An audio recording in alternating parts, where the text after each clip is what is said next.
Para mí es una, y no es una palabra como expresión hecha, es una real alegría tenerlo esta mañana a Guillermo Rochabrún, que es el autor del Capital en Marx, Reafirmación y Replanteamiento. Es un texto que, como creo que varios de ustedes saben, fue publicado el año pasado por la editorial Ande. Guillermo ha publicado también diversos textos, entre ellos Batallas por la Teoría en torno a Marx y el Perú, y otro texto que es de compilación, que es Sociabilidad e Individualidad, Materiales para una Sociología. Para mi gusto, Guillermo Rochabrún es probablemente el mayor experto en Marx en el Perú. Todas y todos los que tuvimos la enorme suerte de tenerlo como profesor en la Universidad Católica, en los muy exigentes cursos de teoría sociológica, agradecemos su rigurosidad, su precisión, la manera en la que trataba autores y enfoques, así como, y esa es la parte que a mí siempre me interesó más, la agudeza de sus preguntas a esos textos, ¿sí?, para revelarnos la aplicación práctica que tienen las teorías para entender diferentes fenómenos de la realidad. Con él terminé de aprender a leer a Simmel, a Marx, a Durkheim, evidentemente también a la Escuela de Frankfurt y a otra serie de autores contemporáneos. Por eso que para mí Guillermo es un maestro. Por el lado de Carlos, Carlos me ha pedido expresamente que sea circunspecto, así que trataré de respetar en la medida de lo posible la solicitud. Fundamentalmente un profesor de física, investiga y da charlas sobre diversos temas vinculados a la filosofía y al pensamiento social. Que sea un buen espacio de reflexión y que sea además un espacio entretenido y de conversación. Gracias. Voy a centrar mi exposición en 5 puntos que los enuncio brevemente. El primero, unas reflexiones epistemológicas sobre Marx. En segundo lugar, el Capital, el tomo 1 en particular, como un desarrollo sistemático de un conjunto de categorías. En tercer lugar, para mí, 3 momentos que componen la estructura del tomo 1: circulación, producción y reproducción. En cuarto lugar, me centraré en la reproducción y es ahí a lo que se refiere en particular el subtítulo de mi libro, la noción o la idea de replanteamiento, que implica llegar a conclusiones diferentes a las que llegó el mismo Marx, y unas reflexiones finales como punto final.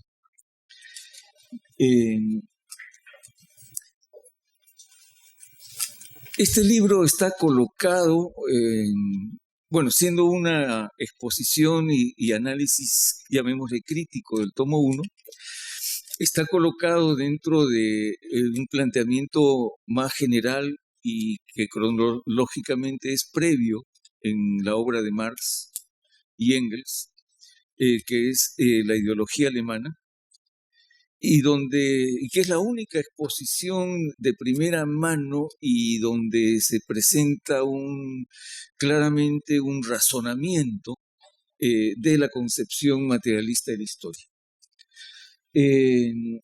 Como pueden ver en este gráfico, la crítica de la economía política, es decir, el Capital, la coloco muy explícitamente, porque eso va a tener una serie de implicancias, al interior de la concepción materialista de la historia. Sin embargo, de ella hay apenas un primer esbozo, yo diría balbuceo.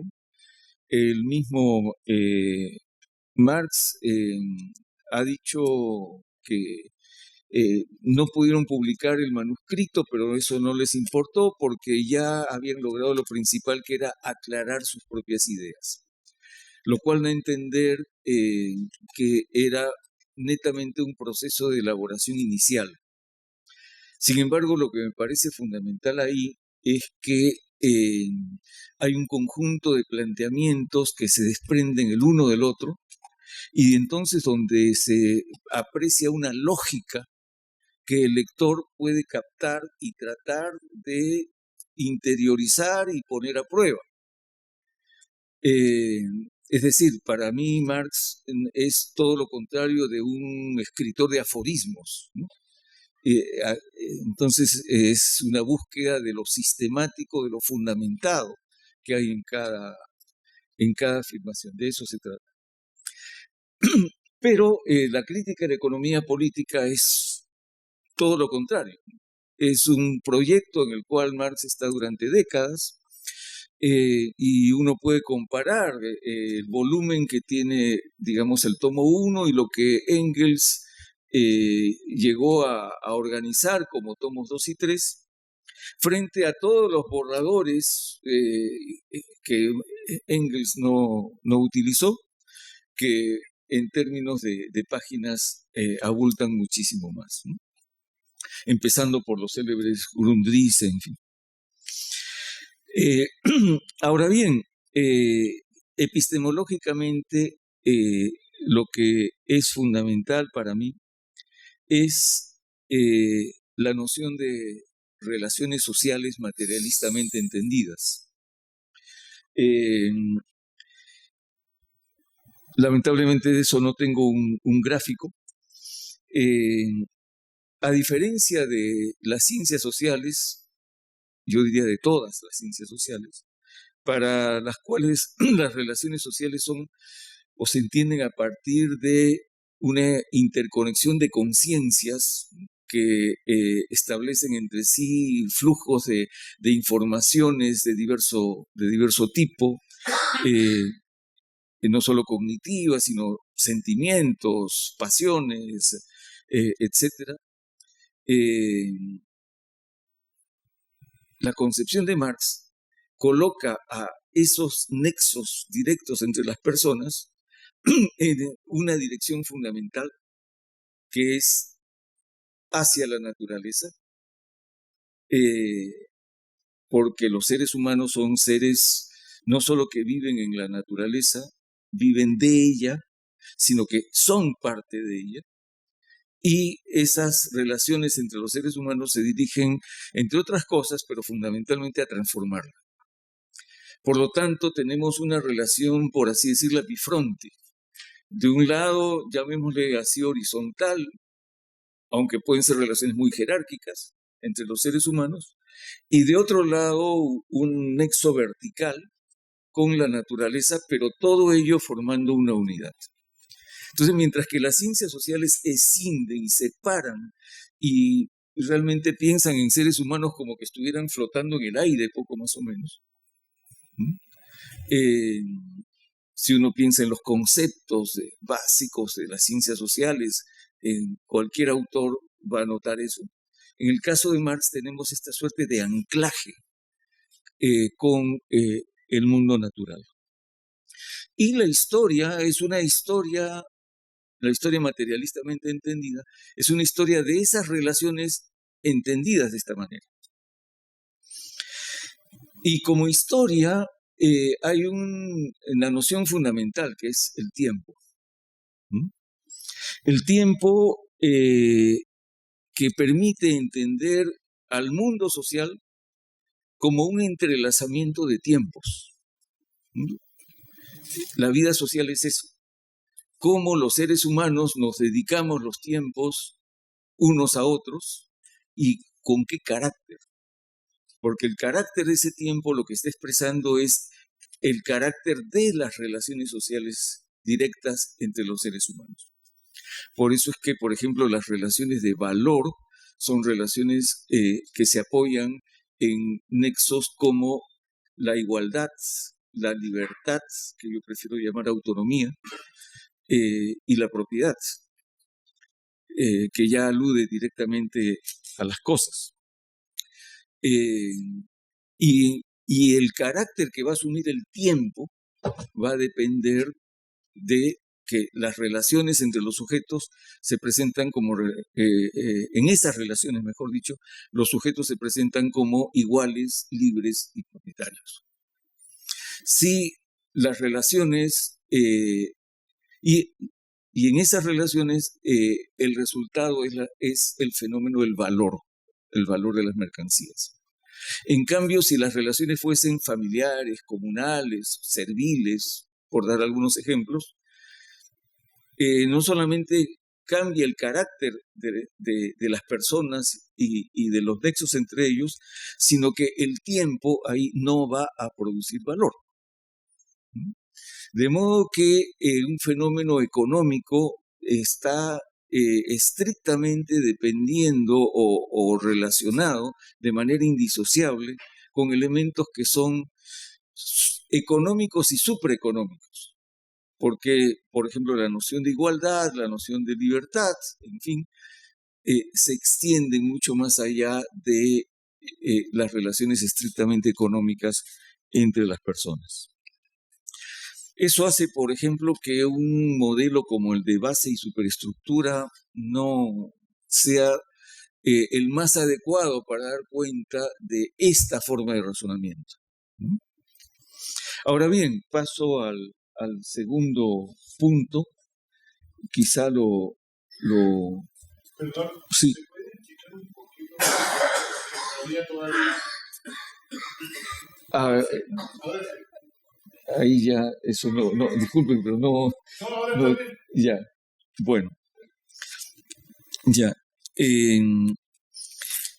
Paso al segundo punto a través de este esquema que lo voy a mantener prácticamente para el resto de la exposición, ¿no?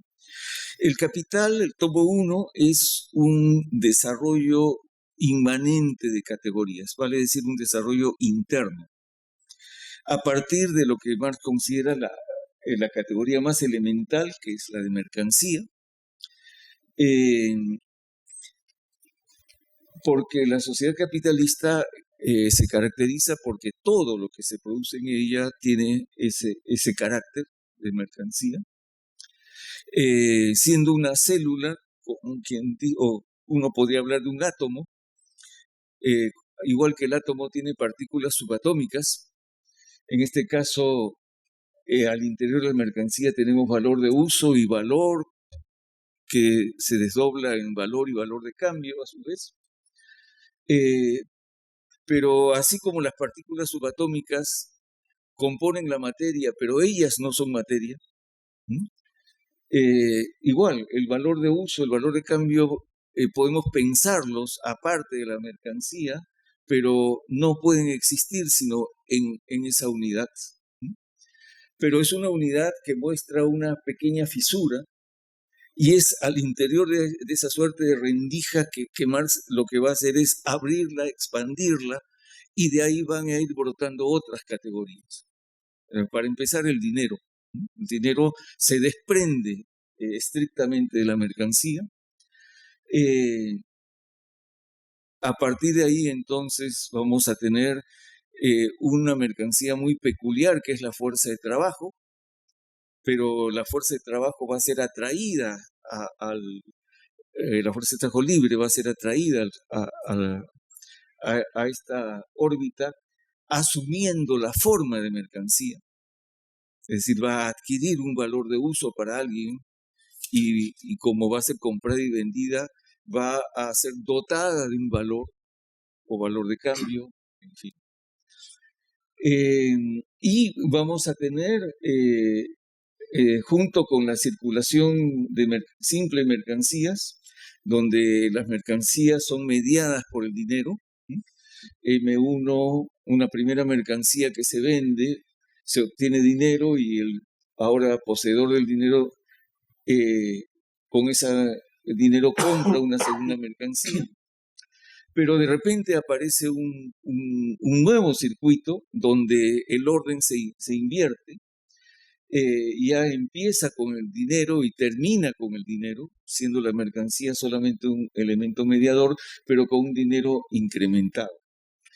Ahora, esto plantea preguntas. ¿De dónde sale ese nuevo circuito y de dónde puede salir la desigualdad? Bueno, el resto del tomo 1 está destinado a responder esas preguntas sin salirse de las primeras premisas, ¿no? Hay una segunda sección que es donde en rigor Marx explica qué es el capital y el elemento clave que es la fuerza de trabajo como mercancía. El capital, y esto es muy importante para dar cuenta del carácter relacional que tienen todas las las categorías, el capital no es ni el dinero, ni es la mercancía, sino es ese movimiento del valor. El capital es valor que se autoexpande. Lo peculiar del capital es que esa suma inicial de dinero compra mercancías en cuyo proceso ulterior va a brotar un nuevo valor, es decir, desde adentro de ese valor, sin agregar valor desde fuera. Si nosotros podemos ahorrar de nuestro sueldo mensualmente algo que ponemos en nuestra alcancía o en el banco, qué sé yo, ahí estamos agregando cada mes dinero desde fuera. Por mucho que crezca, para Marx, eso no es capital desde el punto de vista de lo que lo caracteriza como un dinero que se autoexpande. Bien, luego de la fuerza de trabajo como mercancía pasamos para explicar esos problemas que han aparecido en la circulación, pero que la circulación no puede responder. Entonces pasamos al segundo ámbito, que es el de la producción.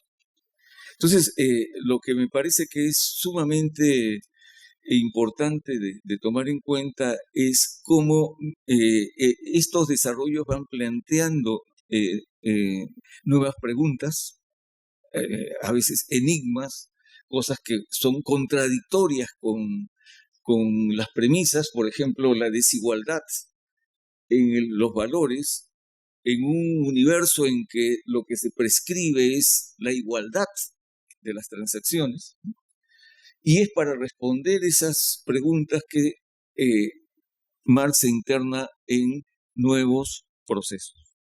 Y en este caso, el proceso de producción, que es lo más conocido en el caso de Marx, ¿no? Se trata ahí del análisis de la jornada de trabajo, el trabajo necesario, el trabajo excedente, el desarrollo de las fuerzas productivas para incrementar el trabajo excedente frente al trabajo necesario,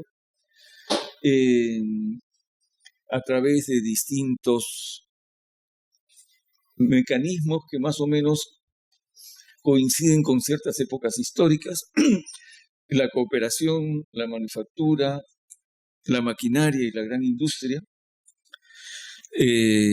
Por ejemplo, estos desarrollos de fuerzas productivas ahorran fuerza de trabajo y entonces aparece, creada por el proceso de producción, una masa mayor o menor de trabajadores desempleados, que en el proceso de producción solamente aparecen como un fenómeno que puede presionar hacia la baja la baja de los salarios de quienes están trabajando. Bueno, si usted reclama mucho, ahí está afuera tocando la puerta alguien que puede trabajar por la mitad de lo que le pagamos a usted. Y nada más. Todo esto termina con el salario como la forma aparente como la fuerza de trabajo es pagada. A su vez, esto es un campo muy interesante en sí mismo, pero bueno, no viene al caso explicarlo ahora. Y bueno, con esto se daría por terminado el proceso de producción. Y si uno piensa en que habitualmente la economía política de Marx ha sido, o en ella se ha reconocido estos dos momentos, circulación y producción, aquí podría terminar el tomo 1. Bueno, aparece luego la acumulación de capital. pero la acumulación de capital es enunciada por Marx como la simple repetición de lo que ya conocemos.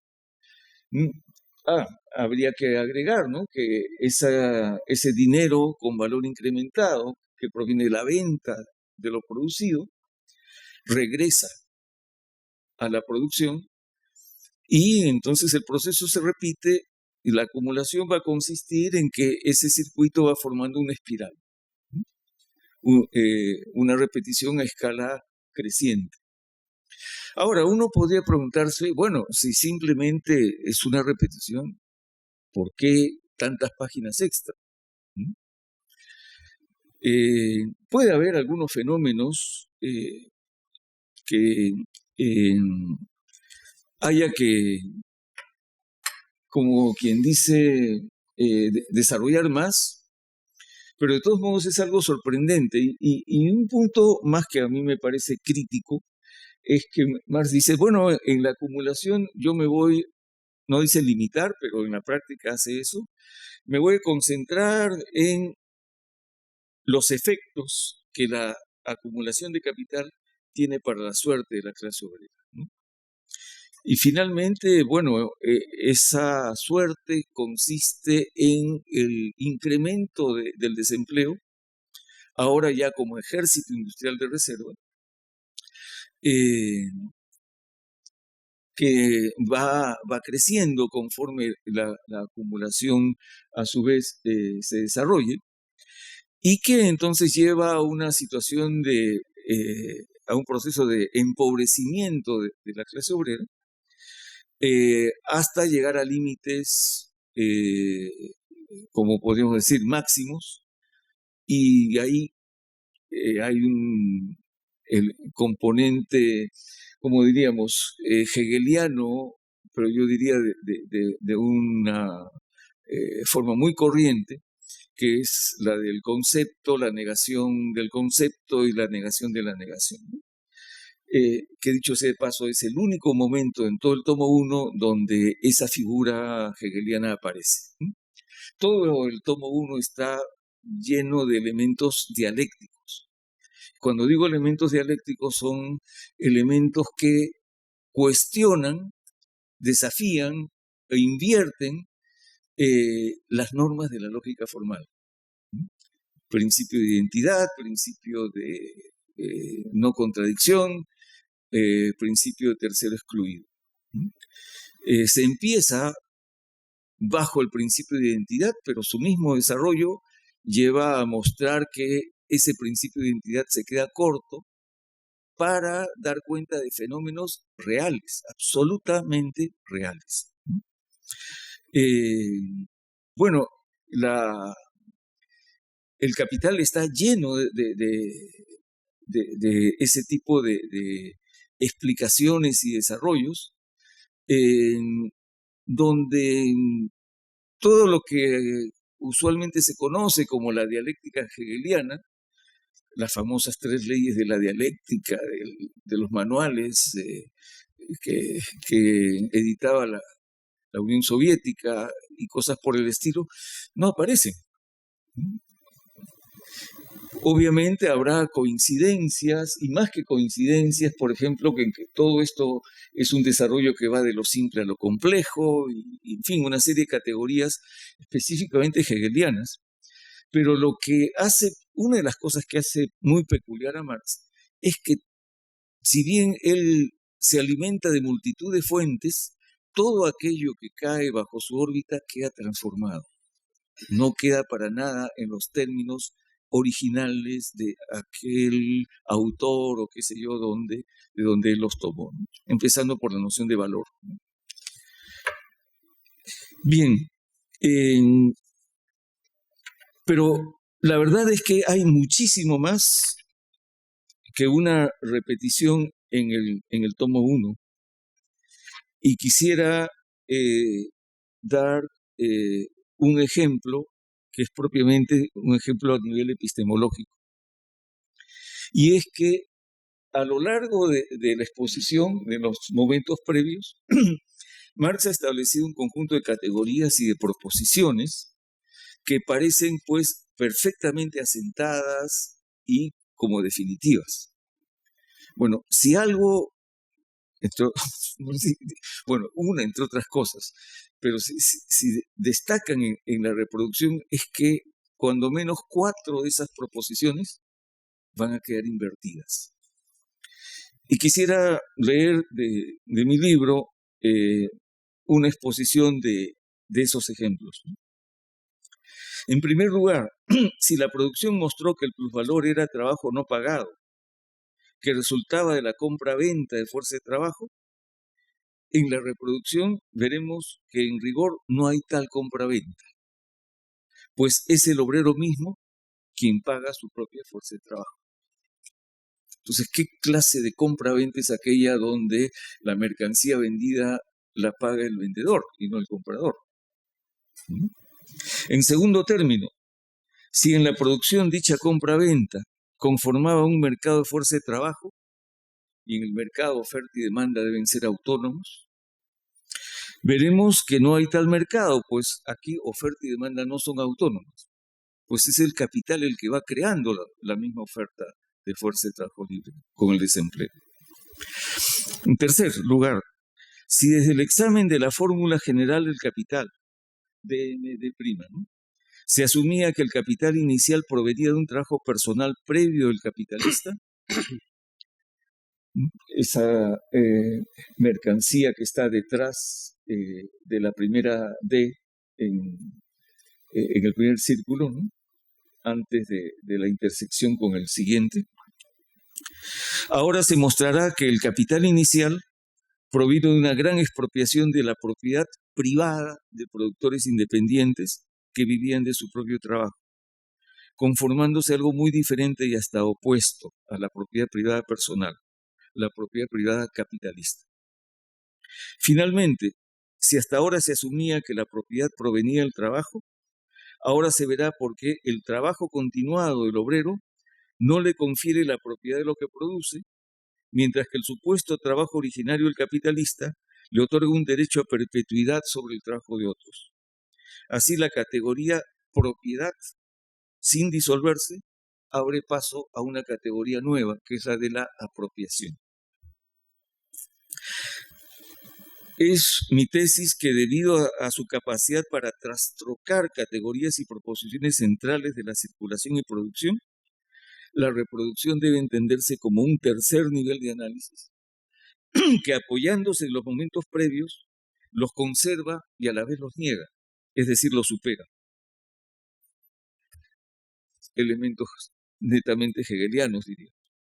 De esta manera, el capital muestra así una realidad triple, pues si bien cada nueva esfera desborda y supera la anterior, no la elimina, no la sustituye. Bien, pero junto con esto hay muchas otras cosas en la reproducción. Todo el texto es un desarrollar categorías que en determinado momento quedan como cabos sueltos, pero que más adelante se entrelazan y dan lugar a nuevos fenómenos, a nuevas categorías y así sucesivamente. Entonces, por ejemplo, había un cabo suelto con los trabajadores desempleados en la producción. Ese cabo suelto se anuda en el proceso de acumulación y conforma ejército industrial de reserva, que ya no está simplemente para hacer una presión para que los salarios bajen o no suban, sino que está para que la acumulación sea posible. Porque si no hubiera trabajadores desempleados para el nuevo capital, ese capital no podría funcionar. Entonces, lo que era un cabo suelto se enlaza con todo el conjunto de razonamiento que viene después. Pero quedan otros cabos que Marx no anudó. Y para mí el fundamental, y que es prácticamente la razón de ser de este libro, el replanteamiento, es una categoría que Marx menciona al paso durante la producción, que él denomina las condiciones generales de la producción, y que curiosamente no retoma en la acumulación y tampoco retoma en los otros tomos. menos aún retomarla con todo lo que puede implicar, ¿no? Las condiciones generales de la producción es todo aquello que está, diríamos, en los intersticios del capital. Dicho sea de paso, la reproducción implica una nueva mirada al proceso productivo, porque para que un capital pueda volver a reiniciarse, a reiniciar su ciclo, solo puede hacerlo si otros capitales ya le han producido todos los insumos que va a necesitar. Y otros capitales deben haber producido las subsistencias que los trabajadores van a comprar. Por lo tanto, la reproducción ya deja, mejor dicho, en la reproducción, el proceso productivo ya no puede verse como una simple línea, una secuencia de momentos, sino que viene a ser un entramado. Porque cada capital se va a relacionar con muchos otros. Un capital solo no puede funcionar. Lo teníamos funcionando porque no venía al caso la relación con otros capitales durante el ámbito de la producción, pero ahora ya no podemos seguir viendo las cosas de la misma manera. Pero esto implica entonces una ampliación en términos del tiempo. Se trata ya del tiempo pasado, del trabajo pasado de otros capitales, para usarlo en el presente con miras al futuro, sino también el espacio. Una rama tiene que contactarse con otras ramas de producción. Y eso entonces significa, para empezar, necesitar medios de transporte, comunicaciones, para que pueda haber nexos entre los capitales y el mercado entre capitalistas pueda funcionar. Bueno, las empresas pueden tener sus vehículos, pero hay una pregunta, ¿y los caminos por los que transitan esos vehículos? Y los puertos, y luego aeropuertos, y qué sé yo, para que puedan empezar y terminar su trayectoria barcos y aviones, ¿cómo están hechos? ¿Quién los hace? ¿Quién los posee? ¿Cómo se mantienen? Es decir, es todo lo que está en los intersticios y que hacen posible que los capitales se comuniquen. Repito, Marx lo menciona. Pero yo pienso que al momento de la reproducción, Marx tendría que ampliar su visión para dar cuenta de cómo es posible efectivamente la acumulación de capital en términos de su reproducción, en términos de su continuidad, con todas las crisis que no dejan de existir. Y que por supuesto los medios de comunicación y qué sé yo, no es que vayan a evitar las crisis, sino que son el medio por el capital circula hacia su crisis. Bueno,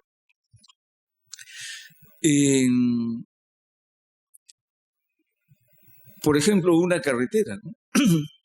O algo que no existía casi en la época de Marx, que eran fuentes colectivas de energía, ¿no?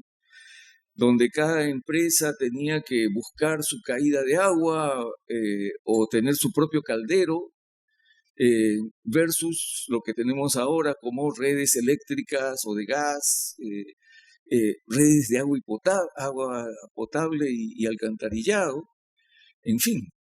Todo eso puede producirse y se produce comprando mercancías y produciendo esas condiciones generales, pero se venden.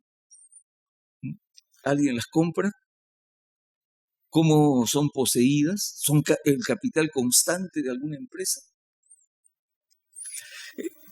Y hay algo que es fundamental ahí, es que sin ser sus propietarios, los usos de estas condiciones generales de producción son sociales, más estrictamente son colectivos.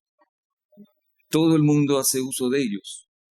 y ya no solo una clase, sino todas las clases sociales. Por los mismos caminos transitan las mercancías de los capitalistas y los trabajadores que van a sus trabajos y regresan a sus hogares. Y así sucesivamente.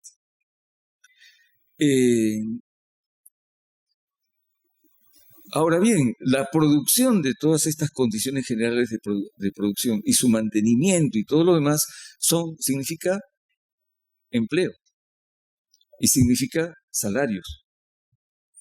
Y esos salarios implican, pues, la compra de subsistencias. Pero si no se producen ni se venden como mercancías, se producen mediante mercancías, pero el resultado final, si no es mercancía, si no tiene esa forma elemental de toda la circulación, de todo el sistema capitalista, no son capital constante. No son, en rigor no estarían produciendo plusvalor que luego regresaría como capital hambriento de más plusvalor. Entonces aquí tenemos algo que nos saca del final apocalíptico del cual el cual Marx estaba pronosticando al final de su exposición sobre la acumulación de capital. Ahora, hay muchas más cosas en las condiciones generales de producción.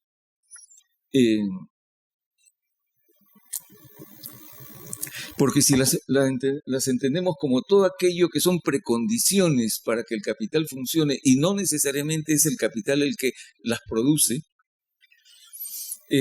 vamos a tener, por ejemplo, algo absolutamente elemental, que es la educación de los trabajadores. Y una forma colectiva de educación que permita que la fuerza de trabajo tenga por lo menos una cierta formación básica sobre la cual las empresas pueden procurar especializar a quienes contratan.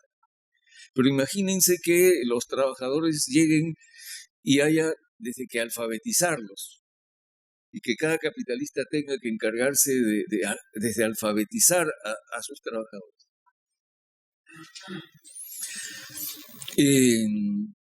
Y luego también viene el asunto del mantenimiento de esa fuerza de trabajo y entonces servicios de salud, conocimiento sobre la salud, etcétera, etcétera, que vienen a ser exigencias que el capital mismo va a requerir, no solo los trabajadores, sino el mismo capital, pero que el capital no está precisamente o no necesariamente predispuesto a darse a sí mismo, a cubrir esos requisitos.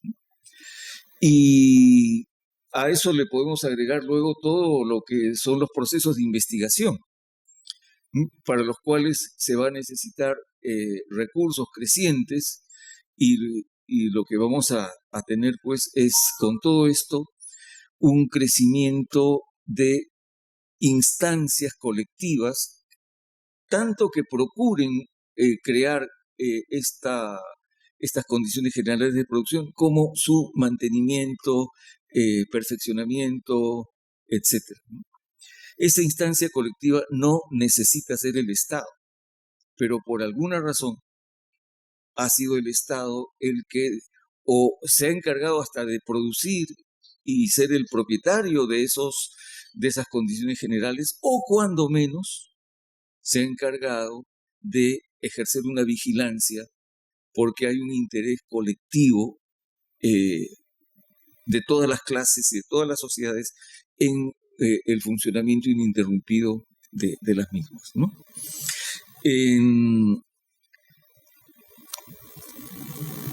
Bien.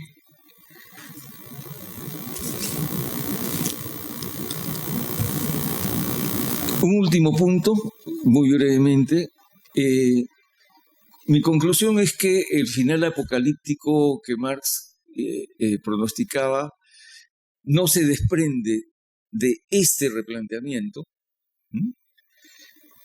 El planteamiento apocalíptico de Marx no solamente no se ha cumplido, sino que buena parte de toda la historia posterior, luego que Marx edita el tomo 1, ha ido alejándose en muchos puntos de este pronóstico. Por ejemplo, las condiciones de trabajo y condiciones de vida, al menos en los países capitalistas centrales, y que a su vez es un resultado que sí se desprendería de lo que Marx dice del proceso de producción. Porque ¿qué pasa con el desarrollo de las fuerzas productivas? Porque el desarrollo por valor relativo es eso, ¿no? ¿Qué pasa con el valor de las mercancías, sobre todo con el desarrollo de la maquinaria y de la gran industria? El tiempo de trabajo para producirla se acorta, su valor se acorta, los precios de venta se reducen y por lo tanto los productos quedan más al alcance de gente que antes no tenía cómo consumirlos.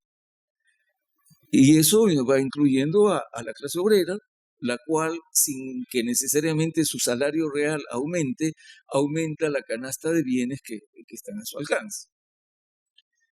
Eso se desprende de forma absolutamente lógica del planteamiento de Marx, pero no se desprende para nada si nos centramos solamente en la suerte de la clase obrera, lo cual indica que avanzando hacia la reproducción, Marx seguía pensando en los términos de la producción.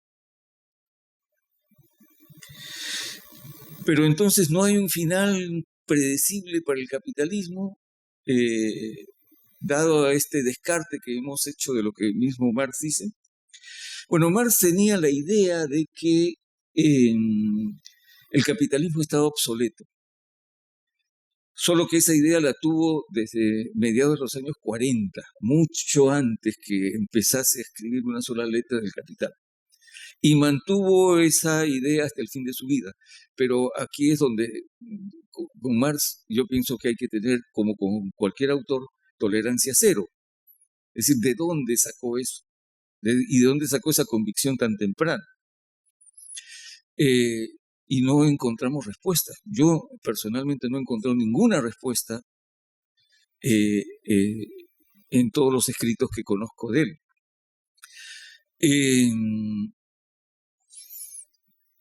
Todos los fenómenos que él menciona, como por ejemplo crisis, desempleo, etcétera, bueno, el capitalismo no puede ser destruido mediante una crisis, porque la crisis es también un mecanismo de recuperación de sí mismo, ¿no?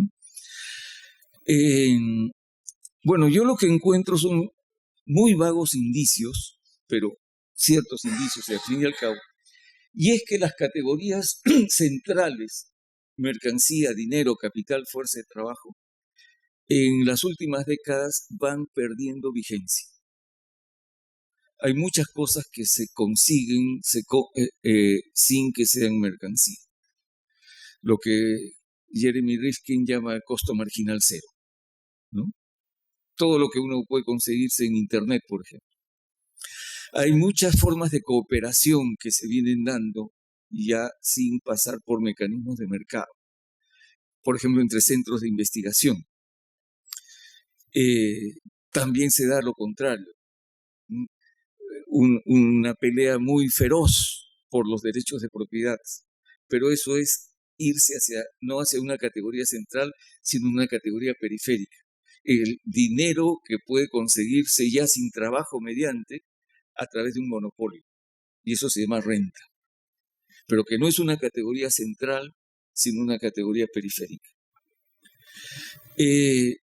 Otro fenómeno que hace descolocar a la forma mercancía.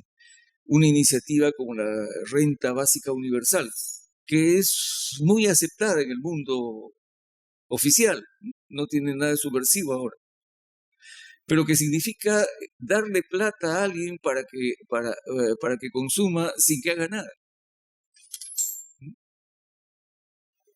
eso es una violación de, de los principios de la ley del valor. Y ahora se propone, sin que a nadie le pestañee, ¿no? La financiarización y, y la búsqueda de todo aquello que no es reproductible, ¿no? Por ejemplo, los valores, las acciones, no son reproductibles en el sentido de que uno no puede ir con una matriz de un título de accionario, ir a una imprenta y pedir pues que le impriman 10.000, ¿no? Eso no multiplica el capital de por sí, en lo más mínimo. Así que ahí tenemos algo que no es reproductible, pero quien lo posee puede tener una renta si es que la empresa da utilidades. Pero en los últimos tiempos, de esos valores bursátiles se hacen derivados y derivados de los derivados. No son reproductibles, no representan valor real, pero constituyen uno de los fenómenos por excelencia de esta época.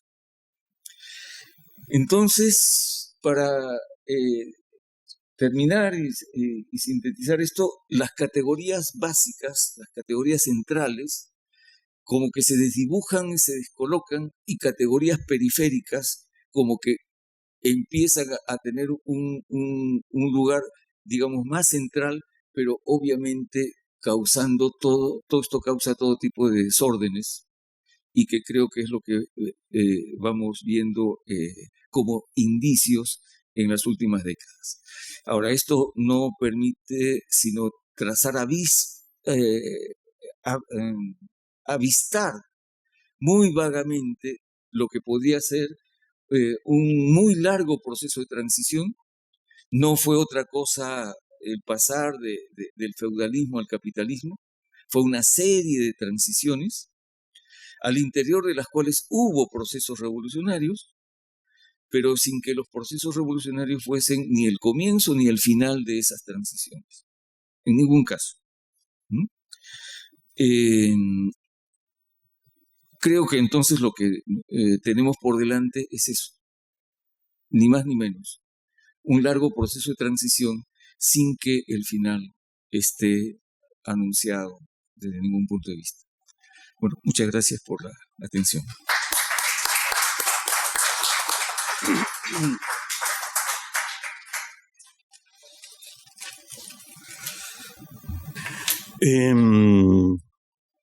En primer lugar, quiero agradecer este honor extraordinario de comentar el libro del profesor Rocha Brun.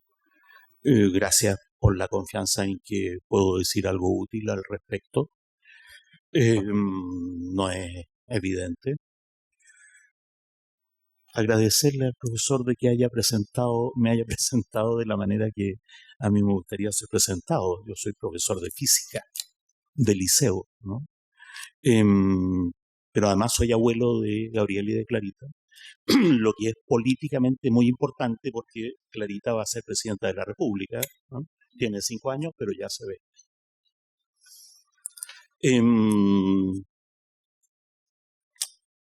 Tenemos el privilegio de conversar con el profesor Rocha Brun.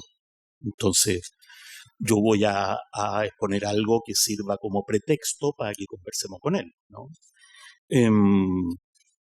Rápidamente quiero decir muchas cosas sobre el texto, sobre el tipo de trabajo que ha hecho y algunas cuestiones polémicas de lo que a mí me parece son los puntos límites o eventualmente débiles del texto que yo conozco.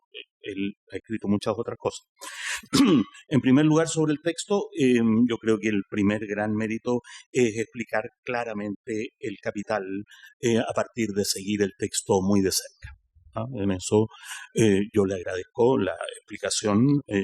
Este libro tiene 2 partes. La primera parte es una explicación del primer tomo del Capital, que va más allá de la letra, que es algo que que actualmente es una virtud, que supera la pura filología, ¿no? El segundo, yo creo, gran mérito es el ánimo de comprender la lógica del texto a través de comentarios de tipo epistemológico. ¿Ah? O sea, esto es lo que dice el texto, este es el contenido que se juega en eso que dice, pero más allá, esta es la lógica en la que se está moviendo Marx, la lógica del argumento, ¿no? Y en eso yo diría que mucho más en general, ¿no es cierto? Aquí hay una cuestión muy valiosa que es tratar de entender la diferencia epistemológica que hay entre lo que Marx está sosteniendo, su manera de argumentar, y la ciencia social, ¿no? Muchos marxistas tratan de asimilar el capital a la lógica de la economía convencional, ¿no? Como tomando la economía convencional como parámetro. Yo creo que el profesor, en la medida en que se ha dedicado a leer el texto mismo durante mucho tiempo, ha ido viendo que hay diferencias epistemológicas, que la economía convencional no es contradictoria con el capital, puede ser perfectamente complementaria, pero es distinta. Marx razona de otra manera y eso es fuente de su productividad, ¿no? Ahora, enseguida el ánimo de llegar, ¿no es cierto?, desde estas consideraciones epistemológicas a las brechas de continuidad que habría en el razonamiento de Marx, ¿no? Nuevamente, yo nací en marzo, soy marxista, y en la familia sabemos que no es habitual, ¿no es cierto?, enfrentarse al texto de Marx con la sospecha de que podría haberse equivocado en algo, ¿ah? Entonces ahí hay una tensión, ¿ah? Todavía en nuestra familia decir hay brechas en el pensamiento de Marx puede ser algo como llamativo, digamos, ¿ah? Y entonces el ánimo de identificar esas brechas en la continuidad del argumento, ¿no? Proponer cómo abordarlas. Eso es una gran cosa de este texto, ¿ah? Y eso entonces significa presentar un Marx abierto, susceptible de críticas, pero poderoso, ¿no? En el sentido de que es posible superar esas críticas extendiendo de manera propositiva la propia lógica de Marx, ¿no? Entonces, ahora hay ahí una tensión, ¿no?, en la que los que estamos familiarizados con la cultura marxista también, ¿no es cierto?, sufrimos la tensión de pasar de eso es lo que dijo Marx y no moverse de ahí a otro nivel en que hay consideraciones epistemológicas en juego. Sin embargo, esas son las de Marx. No sé si se entiende, ¿eh? Hay gente que tiene la religiosidad del texto. Marx no se puede haber equivocado. El profesor avanza y dice, bueno, pero el texto tiene brechas de continuidad, pero en el fondo el argumento es correcto. Y cuando uno toma como premisa que el argumento es correcto, eso le pone un límite, ¿no es cierto? Uno aborda todas las brechas con el ánimo, ¿no es cierto?, de bueno, pero esto se puede solventar en algún momento, ¿no? Hasta su pesimismo final que quiero comentar también, ¿no? Ahora, como digo, en la primera parte del texto expone o aparentemente expone, porque no se limita a exponer, sino que está problematizando, ¿no es cierto?, está abriendo el texto a su complejidad. En la segunda parte, que tiene 6 capítulos, recoge polémicas, desarrolla algunas de estas brechas que ha identificado. En ese sentido, es un texto que tiene 2 tipos de escritura, ¿ah? Una con un ánimo, ¿no es cierto?, un propósito pedagógico, crítico, y otra directamente crítica, ¿ah? Esa es la segunda parte, ¿ah? Sin embargo, tanto la introducción como el prólogo están llenas de promesas, ¿ah? El profesor enumera cuestiones problemáticas, ¿no es cierto?, con mucha frecuencia, entonces uno queda como sobre todo en el epílogo, con las ganas de cuál va a ser el próximo libro, cuál de todos estos temas va a desarrollar. Y está lleno de contenido, de sugerencias, ¿no es cierto? En la introducción aparentemente anuncia lo que va a decir, pero dice más de lo que logra abordar el texto en el epílogo, sobre todo llevado por esos puntos polémicos que ha identificado, ¿no es cierto? Anuncia implícitamente un enorme volumen sobre qué vamos a hacer ahora que el capitalismo se está comportando más allá, ¿no es cierto?, de el optimismo de Marx. Ahora, yo creo que el tipo de trabajo que el profesor ha hecho tiene el riesgo, ¿no es cierto?, de este límite que he señalado. Pasar de la literalidad del texto a la profundidad de sus articulaciones epistemológicas, sin abandonar la certidumbre de que en el fondo Marx tiene razón, ¿no? Y entonces eso lo lleva a leer no solo el texto, sino la realidad desde el texto de Marx, y a alarmarse correspondientemente cuando la realidad excede el texto de Marx. Esa alarma proviene de que ha tomado el texto como referencia, más que directamente la realidad, ¿no? Ahora, Marx no se ha equivocado en lo sustantivo. Noten que eventualmente podría ser cierto eso, ¿no? Podría ser cierto que Marx no se ha equivocado en lo sustantivo. Sin embargo, ordenar la lectura desde esa certidumbre tiene efecto. Tiene efecto, ¿no? Ahora,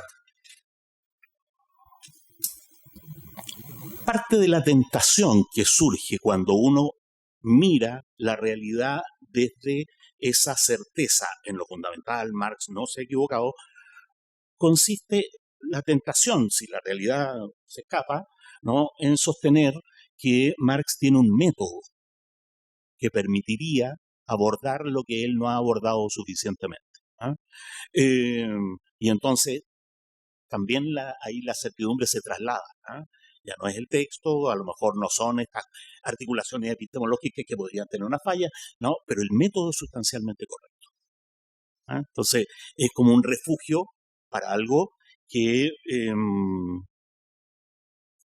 los tiempos son difíciles, ya lo sabemos. Como me decía un estudiante, van ganando los malos, ¿no? El mismo estudiante me decía, pero profe, no se preocupe, ¿eh? En la mitad de la película siempre van ganando los malos, ¿eh? Y los marxistas de repente zozobramos, ¿no? Así como, ¿y cuándo va a terminar de cambiar la realidad para que podamos volver a acudir a Marx? ¿Hay algo de eso en este texto? Yo les encargo a ustedes que lo vean, ¿eh? O que vean si es cierto o no. Ahora, desde luego, en esa sospecha, ¿no es cierto? Marx, esta es una brecha, este es un problema.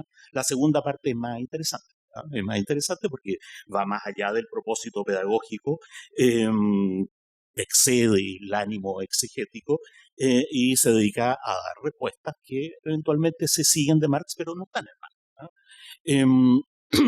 Entonces, en primer lugar, eso lo lleva al problema de la relación entre precio, ¿no es cierto?, y valor, que es una aporía que surge porque uno trata de leer a Marx asimilándolo a la economía científica convencional. Y entonces el desafío clásico de Joan Robinson con el capital no se pueden calcular los precios, supone que Marx debería poder calcular los precios. Entonces, una cosa interesante que se abre con el enfoque del profesor Rocha-Brun es que a lo mejor no era necesario, a lo mejor el objetivo del capital es epistemológicamente distinto del objetivo de la economía política. Distinto. Pueden ser complementarios, pero distintos. Una cosa es, ¿no es cierto?, tratar de encontrar las contradicciones que permiten sospechar que el capitalismo es inestable y que eventualmente es reemplazable, y otra cosa es hacer política pública o asesorar negocios, ¿no es cierto? Una ciencia. Aquí en Chile la Facultad de Economía de la universidad que se supone que de todos los chilenos se llama Facultad de Economía y Negocios. Una ciencia de los negocios no tiene por qué anunciar el fin del capitalismo, son propósitos distintos. Y en particular un propósito político, el fin del capitalismo, y el otro un propósito técnico en la medida en que lo técnico se sostiene por sí mismo, ¿no? En la medida en que es cierto que hay cosas que son solamente técnicas. Entonces, mi opinión es que si uno asumiera radicalmente esa diferencia epistemológica, le podría dar tareas distintas. La economía marxista sirve para esto, pero no para administrar la Unión Soviética. Nadie puede administrar la Unión Soviética con el capital bajo el brazo. La economía convencional sirve para esto otro. Por ejemplo, para administrar la Unión Soviética. Yo hubiera querido ¿no es cierto?, que los soviéticos no hubieran inventado de nuevo todas las técnicas de administración por la torpeza de haberlas considerado como economía vulgar. ¿Sí? Tareas distintas, en ámbitos distintos. Qué gran promesa es eso, ¿no? Mi opinión es que la posibilidad que se abre al considerar la diferencia epistemológica está incompleta en la proposición del profesor, que aborda el problema, lo reconoce, ¿no? Y termina declarando, pero es que la relación entre valor y precio es dialéctica. No sé si se dan cuenta, el problema queda en suspenso en buena cuenta. Eso es lo que sostengo. En el capítulo 2 de la segunda parte, Baudrillard recibe lo que merece, ¿no? En la medida en que se ocupa con cierto detalle de las ideas de Baudrillard, se podría decir incluso que recibe más de lo que merece. En el capítulo 3 hace una contribución, en mi opinión, muy valiosa a la idea de trabajo socialmente necesario, abriendo la posibilidad de un examen empírico. ¿Qué entendemos empíricamente por trabajo socialmente necesario? Una categoría básica, ¿no es cierto?, para fundamentar todo lo otro. Aquí se distancia de lo que hay en Marx para decir, bueno, este problema puede ser abordado de esta y esta otra manera. Mi opinión es que es una contribución, como digo, toda una invitación a la lectura, véanla, valiosa. En el capítulo 4, que está dedicado al problema del trabajo familiar y a la sospecha, ¿no es cierto?, que se ha formulado ahora, los distintos feminismos han formulado esa sospecha de que Marx no considera el trabajo doméstico dentro de su economía política.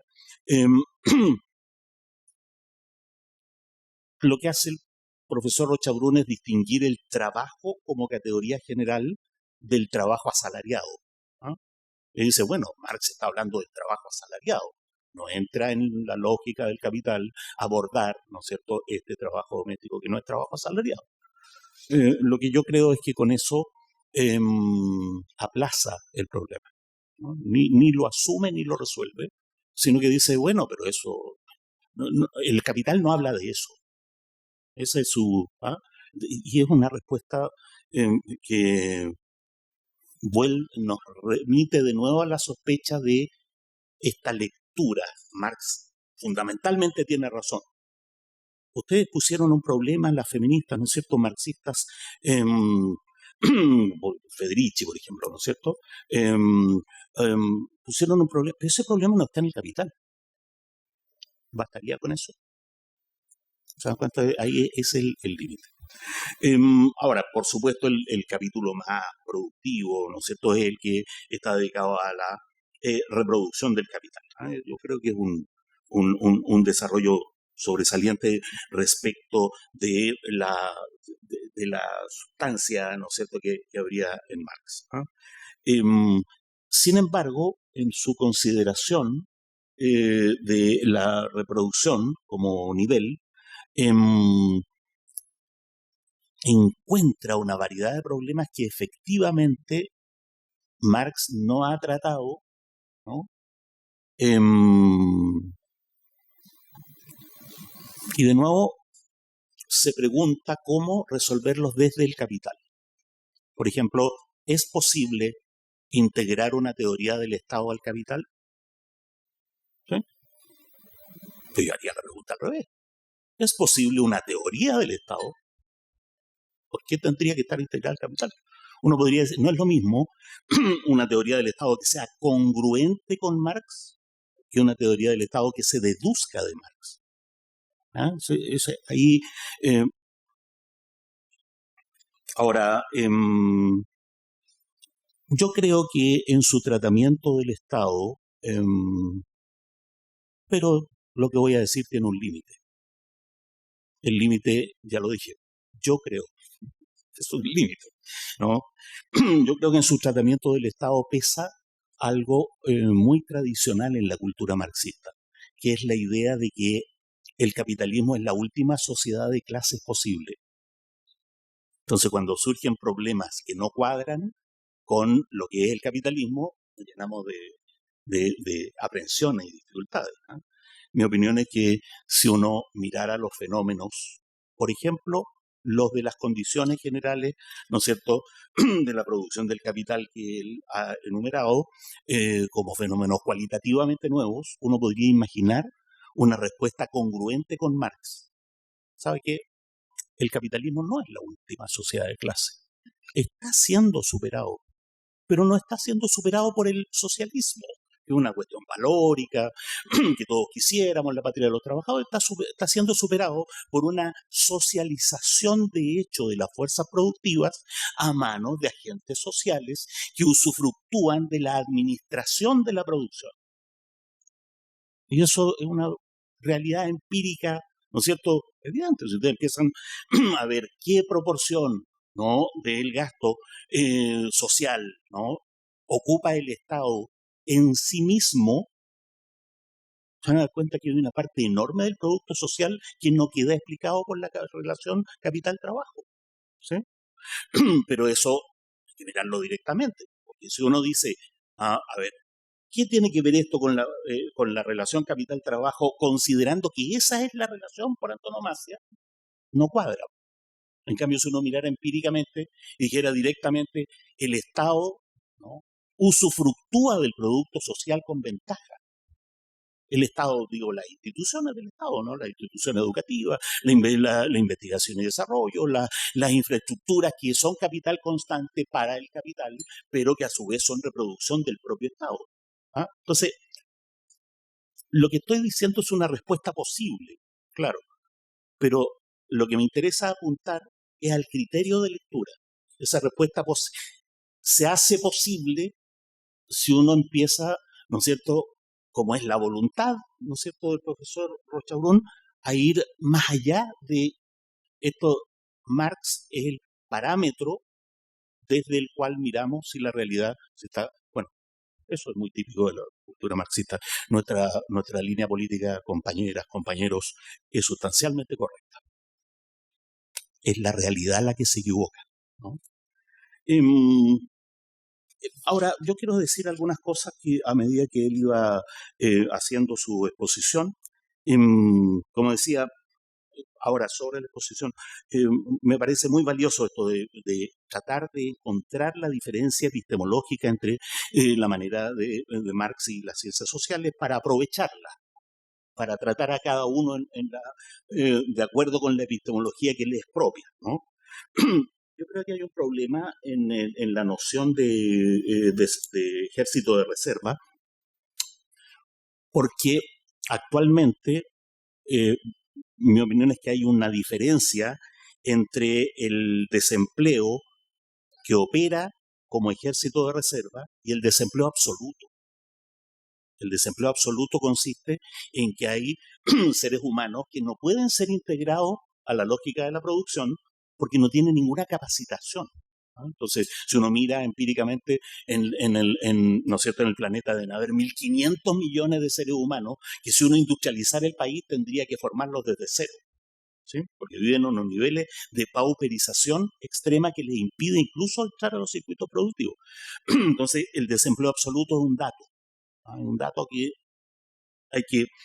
Por otro lado, en el efecto de pauperización que Marx anticipa de los sectores obreros, yo creo que es necesario distinguir la pauperización relativa de la pauperización absoluta. ¿Ah? No hay En mi opinión, no hay en la lógica del capital nada que diga que los obreros van a ser más pobres y los burgueses más ricos. Porque podría ocurrir que los burgueses sean más ricos, pero que el salario real crezca. De tal manera que la explotación no es el enriquecimiento de uno y la pobreza del otro, sino la diferencia entre uno y otro. La diferencia, ¿no es cierto?, que se mantiene entre la valorización de un extremo y la valorización del otro extremo. O sea, puede haber explotación valorizadora, ¿sí? Y ahí uno entonces puede conectar eso con la realidad de las capas medias, cómo explicar ciertos salarios, ¿no es cierto?, artificialmente altos según la lógica de la explotación pura, ¿sí?, etc.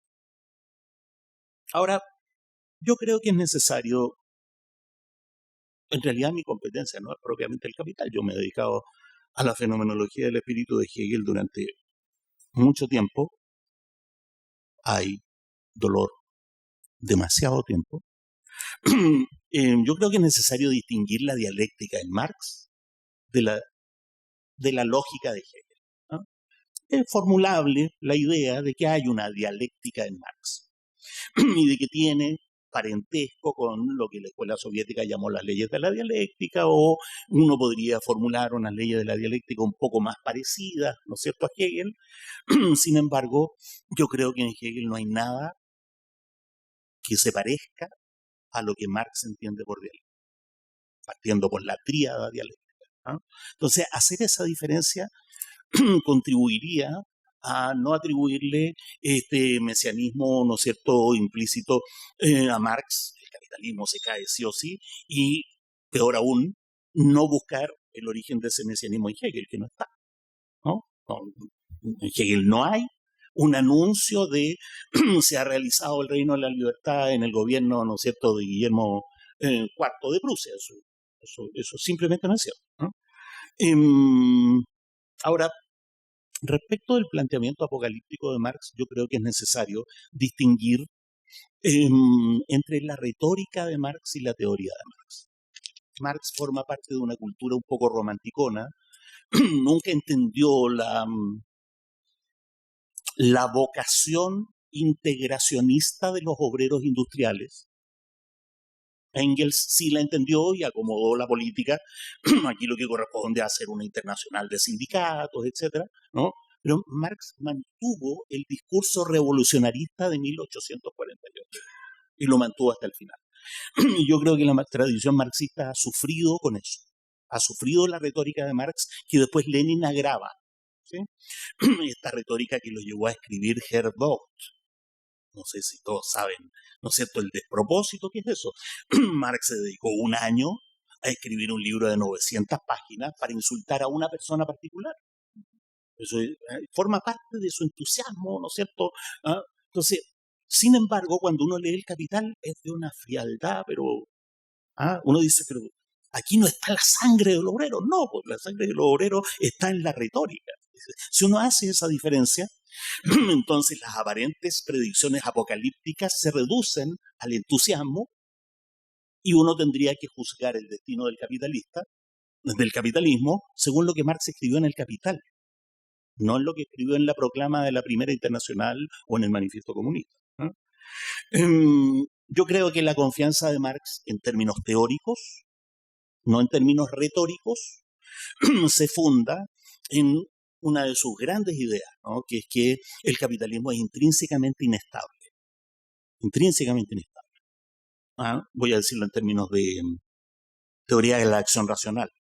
Marx, probablemente por el influjo hegeliano, ¿no?, llegó a la conclusión de que la acción racional de los capitalistas, al sumarse, da un resultado irracional. Una cosa extraordinaria. Racionalidad más racionalidad. Cada capitalista hace un buen negocio y globalmente hay crisis económica, ¿sí? Bueno. Digo estas cosas, no,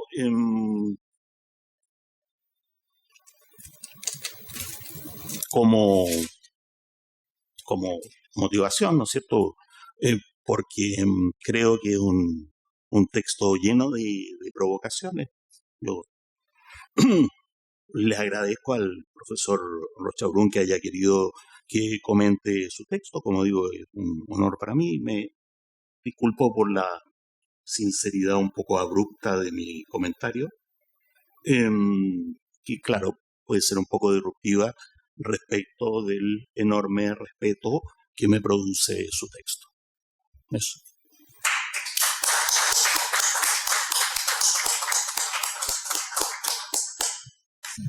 ¿Por qué surgió, esa es mi pregunta, la idea de que Marx se la sabía todas?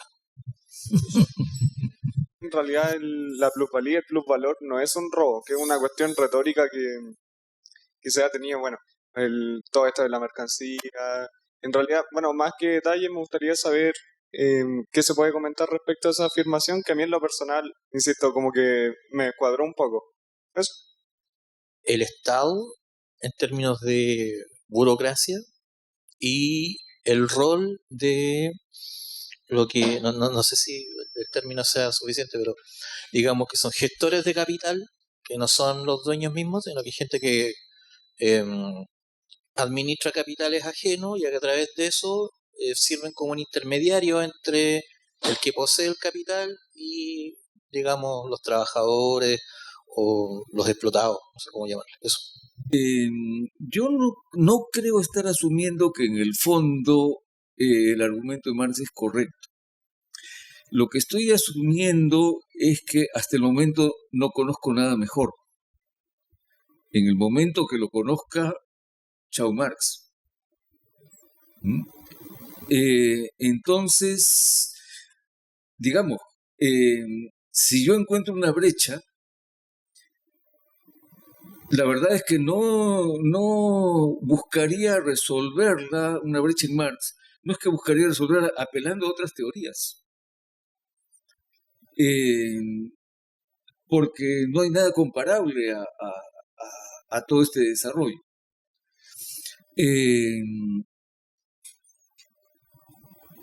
Y en la medida en que esas teorías puedan responderse dentro de la misma lógica, bueno, me sigo ateniendo a ello, ¿no? De alguna manera, yo he trabajado con Marx en el estilo, digamos, de lo que Lakatos planteó como un programa de investigación. Y entonces, para Lakatos toda teoría siempre va a presentar imperfecciones o aparentes imperfecciones, pero habrá un conjunto de elementos, hipótesis y una hermenéutica, en fin, que va a ayudar a resolver esas imperfecciones sin salir de la teoría. Y así podemos hacerlo hasta agotar sus posibilidades, y una vez que agotemos sus posibilidades habrá que buscar otra cosa. Y ahí método y teoría yo siento que son muy difíciles de distinguir. Uno de los textos primeros que yo escribí sobre estos temas lleva como título ¿Existe una metodología marxista? Y era motivado por, bueno, todas las preocupaciones que los estudiantes de sociología en esa época tenían, de que les estaban enseñando una metodología positivista y que entonces había que reemplazarla por otra. Pero como Carlos ha señalado, enfrentan problemas diferentes, no son respuestas diferentes a las mismas preguntas. Entonces, claro, se hablaba mucho del método en Marx, estaba el texto del método en la economía política. Bueno, mi conclusión es que más que método habría que hablar de una metódica. Y metódica gramaticalmente es un adjetivo en lugar de un sustantivo.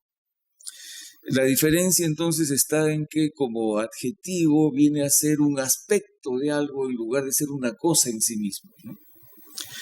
Y es por ahí que, bueno, yo he continuado viendo el asunto de esa manera y repito, y lo señalo en algún momento en el libro, mi adhesión a Marx se basa en que tras una confrontación con N autores, desde la sociología en particular, no he encontrado nada mejor y mi adhesión continuará mientras no encuentre nada mejor.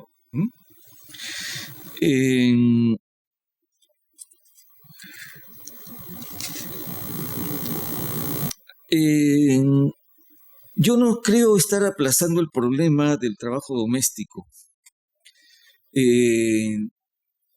porque lo que estoy planteando es que hay que distinguir claramente entre los usos corrientes de una palabra y los usos de la misma palabra o el significado de la misma palabra cuando es una categoría teórica.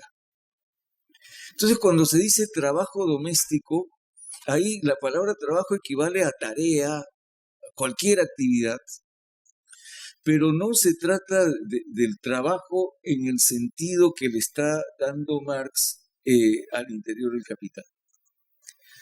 Y menos aún al interior del conjunto de categorías. Ahora bien, Marx está, y esto vale no solo para este tema, sino para todos, cuando Marx hace la crítica de la economía política, ahí creo que está una línea, llamémosla así, kantiana, ¿no? El Kant de las críticas. Y crítica, claro, no significa tratar de refutar, ¿no? La crítica de la razón pura no es un intento de refutar a la razón pura. Es una exposición de las condiciones de posibilidad de algo y sus límites, sus aporías. Bueno, Marx se pone a hablar en el lenguaje de la economía política para poder hacer la crítica de esta. Y entonces asume un conjunto de ámbitos tal como la economía política lo hace. Por ejemplo, excluye el consumo en la medida en que la economía política no incluye el consumo, aunque yo creo que podría y debería hacerlo. Excluye el trabajo doméstico porque es lo que no solo hace la economía política, sino lo que el capitalismo hace, porque fuerza de trabajo libre y contratar a fuerza de trabajo para que trabaje fuera del hogar significa hacer una decisión entre el trabajo que va a producir mercancías para otros y actividades que no van a producir mercancías, que es justamente lo del trabajo doméstico. Entonces no pueden ser evaluados en los mismos términos, porque hay una decisión que no es una decisión conceptual, es decir, de un concepto que proviene de una idea en la cabeza, sino es una decisión real. Esto yo lo he discutido con mis estudiantes muchas veces y por poner uno de los aspectos que yo mencionaba, bueno, si por almorzar en casa me van a cobrar porque hay que pagar al ama de casa que es la esposa o la madre de uno, pero dice que su trabajo tiene valor y que debe ser pagado. Bueno, entonces yo puedo considerar la casa como un restaurante y ponerlo en competencia con otros restaurantes, ¿no? Y decir, bueno, no, yo me voy a otro restaurante que la comida es más variada y la sazón es mejor. Porque si hacemos eso, la pregunta es, ¿hasta qué límite no estamos introduciendo las relaciones de valor, las relaciones mercantiles, a un ámbito que ni es, y yo creo que tampoco debería ser, debería regirse por las relaciones mercantiles? Otro ejemplo distinto, ya que no tiene que ver con el trabajo doméstico, que jurídicamente, ¿cómo es considerado el matrimonio? Como un contrato. Ahora, ¿puede un matrimonio funcionar como un contrato con artículos, capítulos, incisos y qué sé yo? Y a cada rato un cónyuge estarle reclamando al otro y que va a hablar con su abogado porque no cumplió esto y lo demás. Entonces, ¿en qué sentido es un contrato? Es que la sociedad burguesa, moderna y capitalista no tiene otra manera de considerarlo. De considerar una relación entre sujetos jurídicamente iguales, libres y cada uno de ellos lo suyo. Entonces, el matrimonio es tratado a imagen y semejanza de un contrato, igual que la fuerza de trabajo. La fuerza de trabajo no es producida en ningún ámbito de la producción, no hay una rama que produzca obreros pro eta, que luego sean comprados por capitalistas, haga su pedido con anticipación porque se agotan, ¿no? Pero es sacada de los hogares, justamente esa esfera doméstica, es llevada a la producción y hecha pasar por una suerte de lecho de Procusto para que se adecúe a la forma mercancía. Es tratada a imagen y semejanza de la forma mercancía.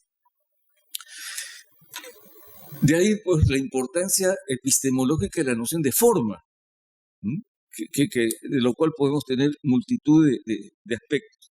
Bueno, eso es lo que estoy planteando en este capítulo, con lo cual creo estarle diciendo a las feministas, oigan, no usen las categorías teóricas como palabras en su significado corriente. Sean conscientes de qué cosa están hablando antes de poder decir que Marx se olvidó de o no consideró, en fin. Hay cosas que están ocurriendo en varios países y también se ha hecho en mi país, de valorar en términos económicos el trabajo doméstico e incorporarlo a las cuentas nacionales. Con lo cual ocurriría pues que un país como el mío en este caso habría saltado de la noche a la mañana en términos de riqueza. Y ahora seríamos mucho más ricos que antes por la inclusión del trabajo doméstico. Absurdos como ese, ¿no? En fin. Ya. En teoría del Estado, y ahí quizá empalme un poco con la inquietud de Carlos Ruiz. En la medida en que la forma mercancía implica relaciones de igualdad y libertad, aparte de las de propiedad, resulta siendo una relación que obviamente puede extenderse y se extenderá a todo ámbito de la vida social, ya que se trata de relaciones sociales generales, porque de otro modo sería que en la esfera de la circulación entre los seres humanos hay esas relaciones de igualdad y libertad, y fuera de la economía las relaciones serían otra cosa. Eso no cabe. Ahora, esas mismas categorías son claves para la noción de ciudadanía, que no son relaciones económicas. La categoría de ciudadanía. De modo que entonces puede hacerse la pregunta, y se la han hecho muchos marxistas, especialmente alemanes en los años 60, que forman la teoría de la derivación del Estado, de si de la forma mercancía se puede derivar la forma Estado. Esos intentos se han repetido más cercanamente. Yo pienso que hay unas analogías muy interesantes, pero que tienen límites, pero que entonces ahí hay un problema, y es que a lo largo de todo de toda esta estructura del tomo 1, Marx menciona al Estado. El Estado hace esto, el Estado hace lo otro, desde legislación laboral, sistema monetario y así. Abolir el proteccionismo a los productores ingleses de trigo, pero no aparece en ningún momento como categoría teórica. Y en los planes originarios del Capital había un tomo sobre el Estado, que con otros tomos luego desaparece en el plan definitivo. Entonces la pregunta es si, además con todo lo que implican las condiciones generales de la producción, es de qué manera incluir o cómo hacer con el fenómeno del Estado de modo que aparezca ya no simplemente como un fenómeno empírico, sino que por lo general son fenómenos contingentes, sino como algo necesario. Y además con las características que ha asumido el Estado moderno, y es ser una institución de gobierno que desde todo punto de vista es vacía. Si tenemos un rey, la corona, el reinado, no es un espacio vacío, porque hay familias en las cuales se nace para ser rey. Pero no se nace, aunque la nieta de Carlos podría ser la excepción, no es que se nazca para ser presidente, ¿no? Es un espacio totalmente vacío, nadie nace dentro del Estado. Se entra al Estado y se sale también de ahí. Lo único parecido que conozco es la Iglesia y en particular el Vaticano, como realidad premoderna, ¿no? Pero entonces, ¿cómo es que llegamos, y no de manera contingente, sino de manera necesaria, a una instancia con estas características tan singulares históricamente?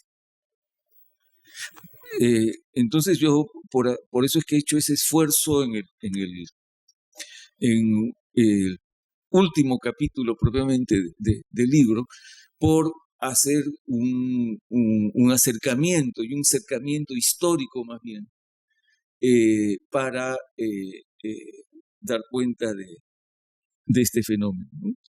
Ahora, en el lenguaje de la economía política, Marx no tiene cómo incluir lo político, pero no solamente ahí creo que el problema está en que está hablando en ese lenguaje que no es el suyo, sino que por diversas razones que no termino de explicarme, ahí hay también una brecha en Marx para tratar los fenómenos políticos propiamente dicho. Hay una cuestión que es, digamos, de doble filo en Marx, y él lo señala desde el prólogo al Capital, y es diferenciar entre las personificaciones de las categorías y las personas. Porque así como hay el capital, su personificación es el capitalista, ¿no? Así como hay la fuerza de trabajo, su personificación es el obrero asalariado.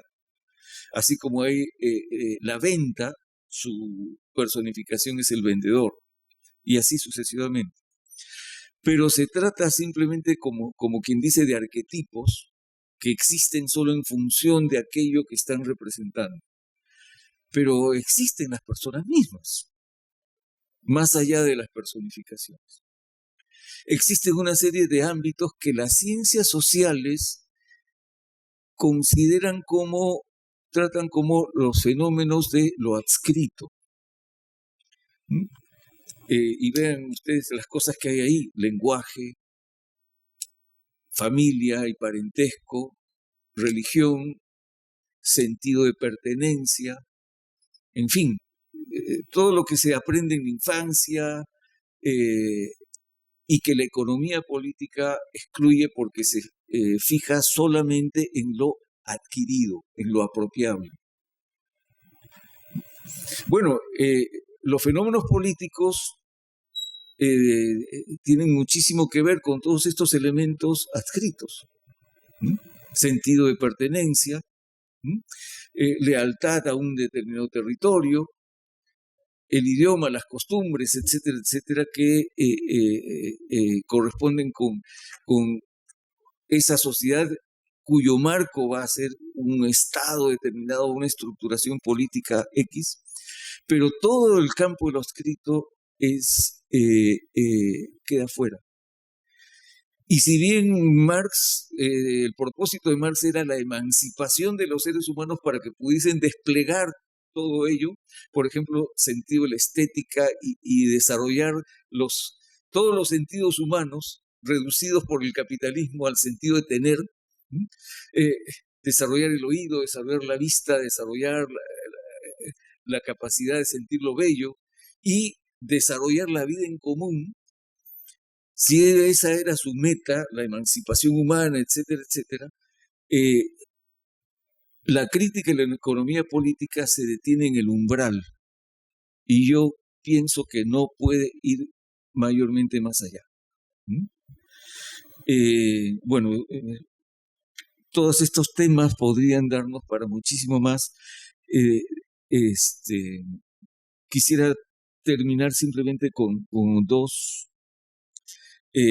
preguntas puntuales que hubo. Esta idea de que Marx lo sabía todo ya existe desde... Bueno. Ya, bueno, de eso la verdad es que no tengo mayor referencia.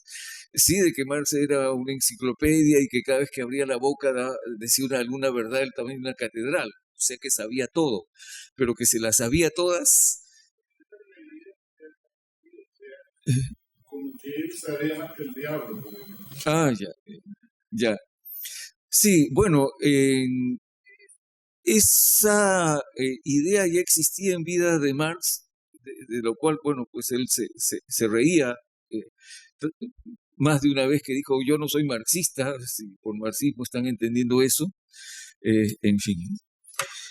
Y efectivamente, en cuanto a la pregunta del robo, si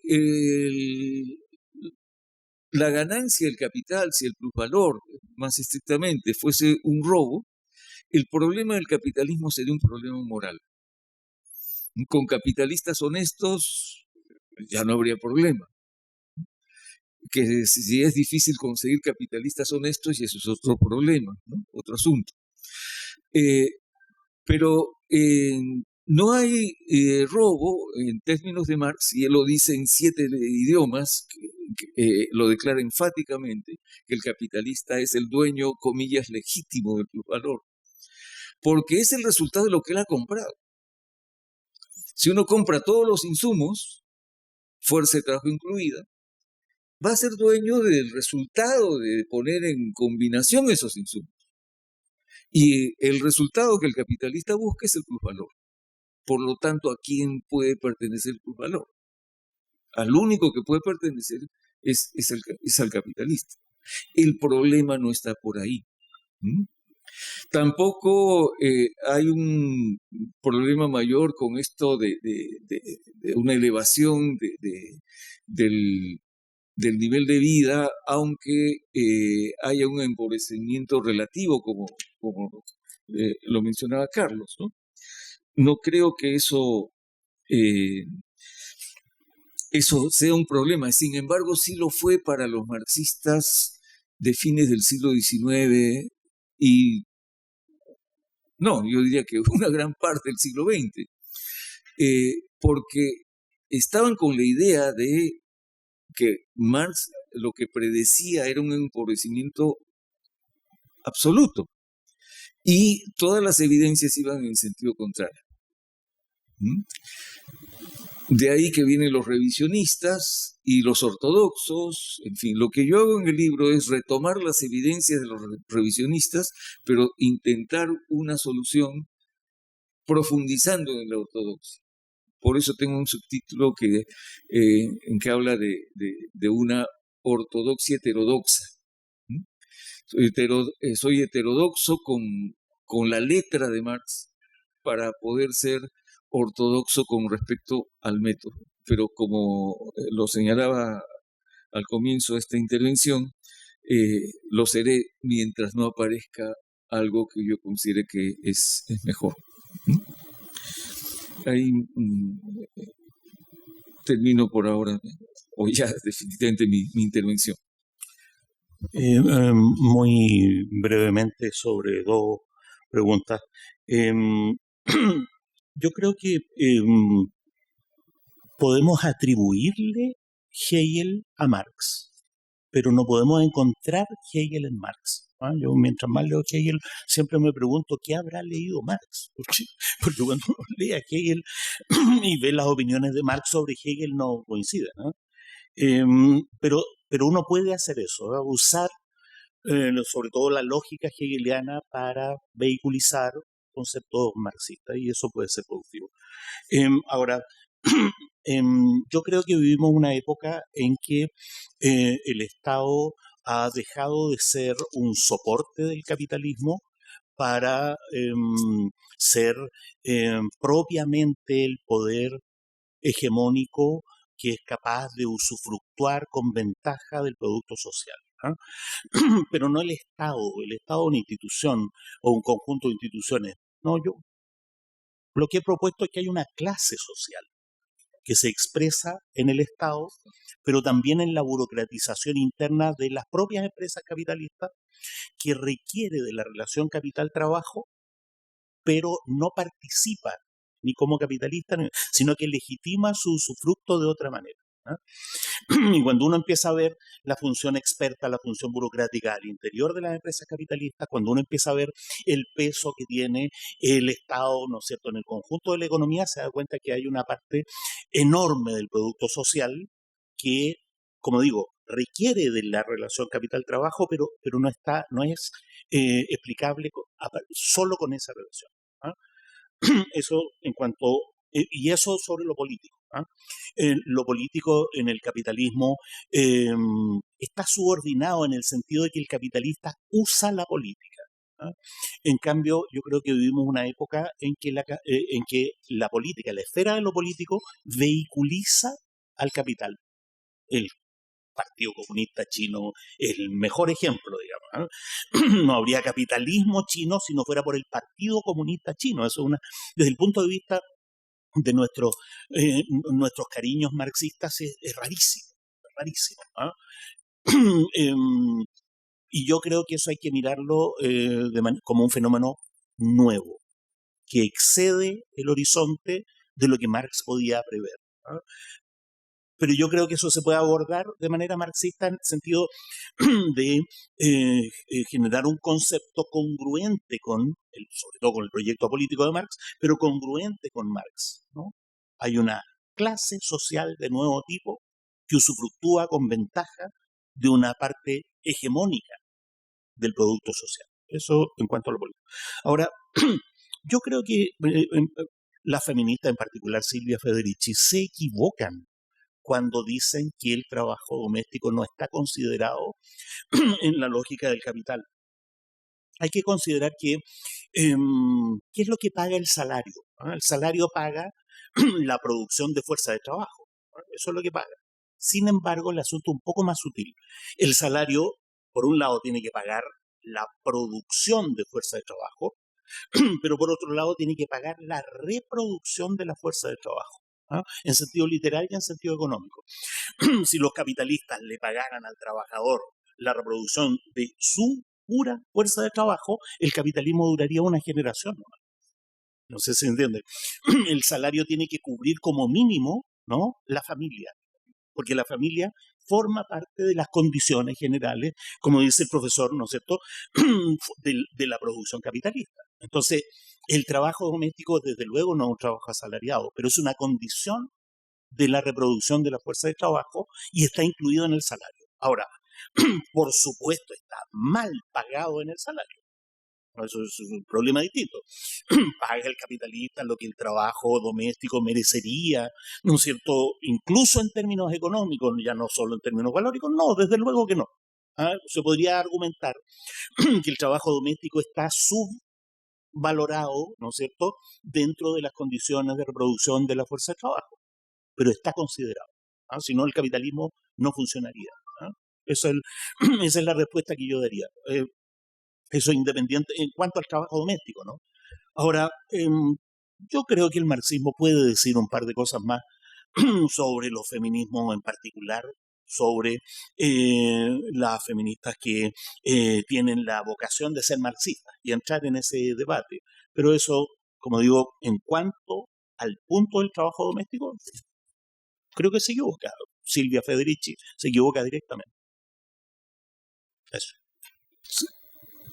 Lo que menciona Carlos respecto al Estado y su desarrollo, en principio puede colocarse en vinculación con este gran proceso que Marx simplemente menciona, pero lamentablemente no le llegó a dar algunos contenidos específicos, ¿no? Que es el desarrollo del carácter social de la producción. Porque a fin de cuentas, lo que él está planteando, por ejemplo, al inicio, en los primeros capítulos, es la imagen de productores por cuenta propia, que ni siquiera tienen asalariados, ¿no? Trabajan directamente ellos solos y luego van al mercado y venden sus mercancías, compran las que necesitan, etc. Bueno, luego da ese salto que va a explicar al final, ese salto en que aparece el ciclo del capital y que explica al final en la acumulación originaria. Pero junto con eso lo que vamos a tener pues es el crecimiento de los capitales y vía las condiciones generales de producción una suerte de densificación y de carácter capitalistamente social de la producción capitalista, ¿no? Pero eso, como dije hace un rato, implica algún tipo de instancia colectiva. En una exposición anterior, hace unos días, alguien me decía, bueno, podría tratarse de municipalidades, comunidades, qué sé yo, podría haber muchas formas, por ejemplo, autogestionadas y descentralizadas, difícilmente bajo el capitalismo, pero uno puede pensar en distintas alternativas no estatales en el sentido de esa forma anónima del Estado vacío que caracteriza al Estado moderno.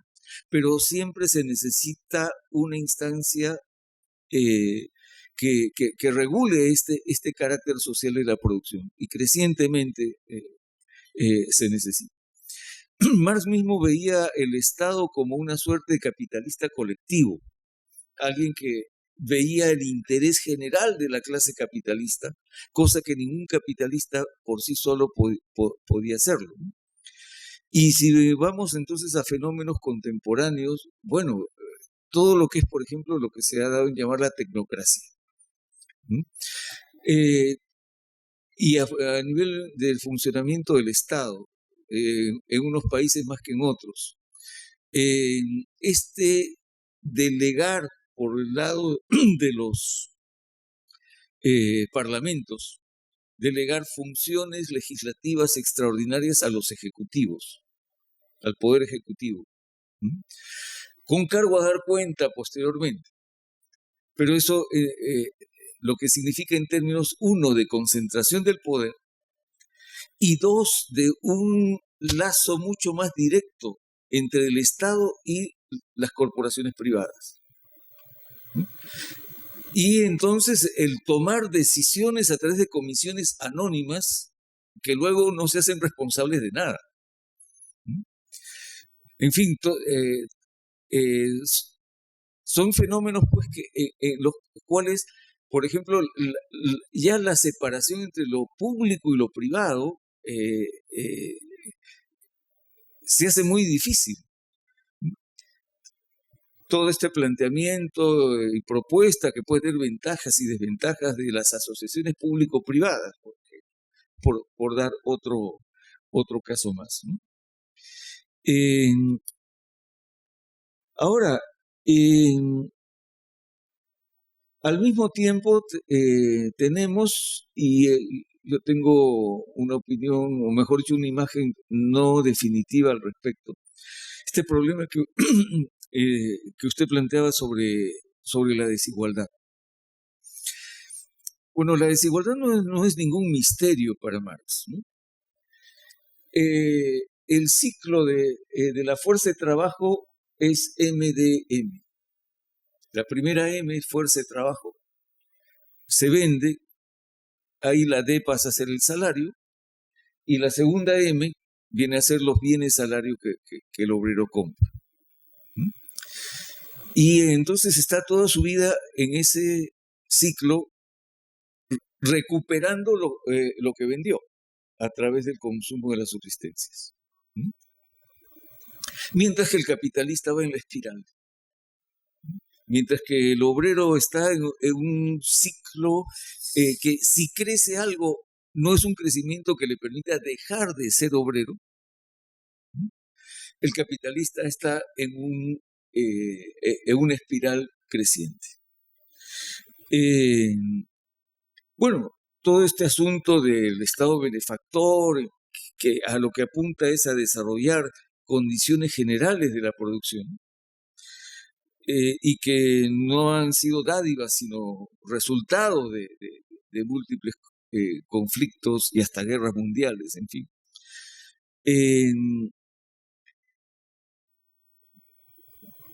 No nos lleva a una, digamos, a un tipo de igualación. En ningún momento en todo este desarrollo la producción está buscando la igualdad, ni siquiera en la circulación simple de mercancías. Lo que pasa es que ahí las desigualdades, en los supuestos que Marx desarrolla, plantea, la desigualdad es algo tangencial, es algo, ¿cuál es la palabra? Contingente. Un día un productor gana más por circunstancias del mercado, al día siguiente gana menos. Entonces, es una forma de producción en la cual las desigualdades no van a ser acumulativas, mientras que en el capitalismo es todo lo contrario, son inherentemente acumulativas. Si a eso se le agrega un problema, por ejemplo, que destacó Piketty en su famoso libro, pero que casi 100 años antes lo había señalado Emil Durkheim en su libro de la División del Trabajo Social, 1895 creo, la herencia. Tenemos el fenómeno de la herencia. Es decir, gente que nace en familias cuyas riquezas son simple y llanamente incalculables, y que ese fenómeno se da crecientemente. Entonces, ahora, para Marx no se trata de la redistribución del ingreso, el asunto no es la redistribución del ingreso, sino es la, digamos, colectivización, aunque el término tiene resonancias poco agradables, la colectivización de la riqueza misma, y fundamentalmente es de los medios de producción. Por eso es que gobiernos que planteen, y a veces en nombre de Marx, medidas redistributivas, en realidad no están no están pasando por el meollo del planteamiento de Marx, porque lo que tendría que haber drásticamente sería una redistribución de los medios de producción. Eso es lo que fue la acumulación originaria en el capitalismo. Y pasar a otras relaciones de producción no se puede hacer sin que las fuerzas productivas, los medios de producción, en fin, asuman un carácter radicalmente distinto, ¿no? El Estado, tal como lo conocemos, es por excelencia esta instancia colectiva, pero eso no equivale para nada a socialismo. Crecimiento del Estado nada tiene que ver con socialismo. Hay una frase de Aníbal Quijano que cito en el libro, al interior de una exposición muy interesante sobre el Estado que él hizo a comienzos de los años 90, me parece, en que decía, el Estado es lo público, pero es lo público de este privado. No es lo público a secas, no es lo social. lo fundamental en esta sociedad, y ahí donde está la riqueza estrictamente, es en el mundo de lo privado, para bien y para mal. Pero el Estado viene a ser como una suerte de muleta, una suerte de andamio, una sombra derivada entonces de lo privado. La idea de muleta me parece adecuada. Ahí ya no estoy hablando de lo que dijo Quijano, sino es mi propia metáfora. Es una muleta porque sin eso lo privado se desploma. Lo privado no puede funcionar sin esta instancia pública, pero que no es sino su anexo, su derivado, ¿no? Y por más que crezca y se entremezcle con lo privado, no deja de ser una instancia cuya lógica depende de la lógica de lo privado. Y por lo tanto, vía crecimiento del Estado, el capitalismo no puede ser superado por estos límites inherentes, ¿no? Eso es entonces lo que podría decir sobre eso.